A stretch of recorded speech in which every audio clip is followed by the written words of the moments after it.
Like, giving up wasn't an option. I just knew I had to be with my kids. So we lived in Pawtucket on Cottage Street, and it was fine.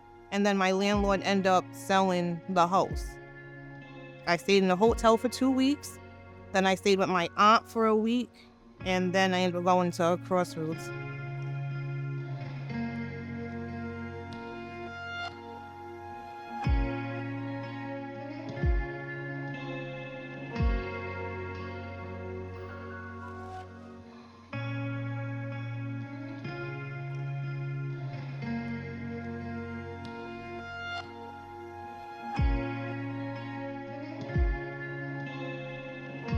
It was just trying to find a house. I had the money, I just couldn't find the apartment. In my mind, I didn't need the help. I don't need the help. I work 2 jobs. I can do this. I've been doing it on my own, so I got this. I can figure it out. This was the one time Monique couldn't figure it out.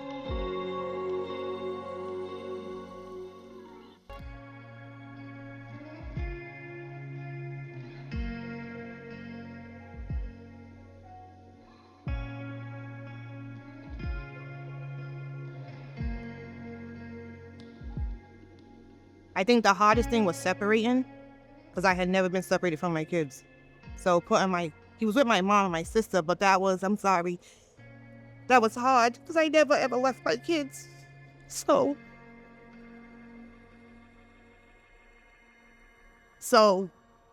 splitting us up was the hardest thing.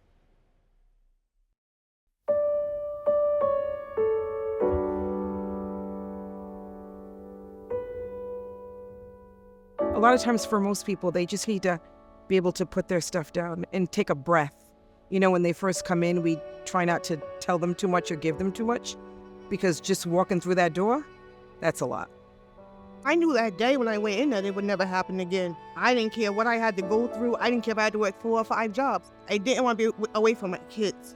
You know, sometimes we get folks that come in there that they're like, I don't know which way to go. I don't know what to do next. And we help them on that path. But she already knew what she needed to do. I had to get out my own way. Monique, your way is not working because you can't do it. You're here, so you have to let them help you. That was the hardest thing, but the easiest thing at that point. Because once I started accepting the help, I was like, okay, I'll be okay. This isn't the end. You're just here to do what you have to do and then get up out of here. So in the evening when the kids would go to bed, you know, the parents would congregate in the dining room and talk about different things, you know, they have in common. She would try to bring those conversations back to, we need to get out of here. This is what we need to focus on. We need to get our families out of here. A lot of the women that were there with her really kind of looked up to her and saw what she was doing and saying, hey, we need to do that same thing. So I always just knew, I was like, this isn't it for me. Like, I'm not coming back. It was a humbling moment for me, going from I'll never be here to being here, working. Yes. Yeah, I enjoy this.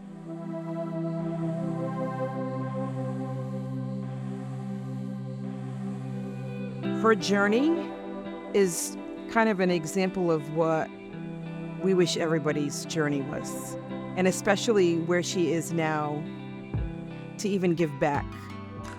Like, I'm not going anywhere. I think I'm where I belong, so I'm gonna stay.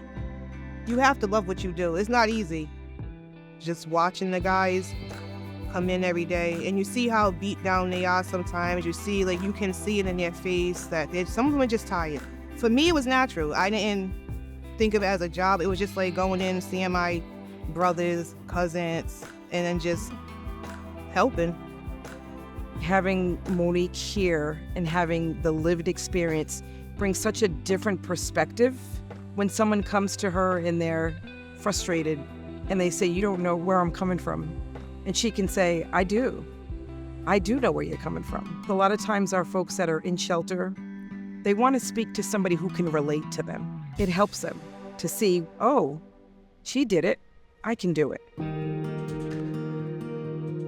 We're not giving up. There's no giving up.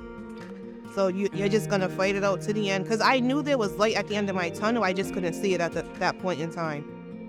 And I didn't know my purpose. I feel like now that I'm here, I'm like, okay, yeah, this is where I belong.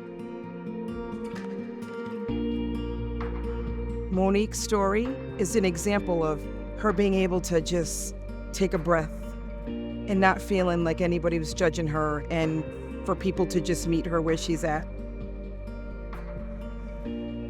I feel like when we talk about neighbors helping neighbors, that's just that.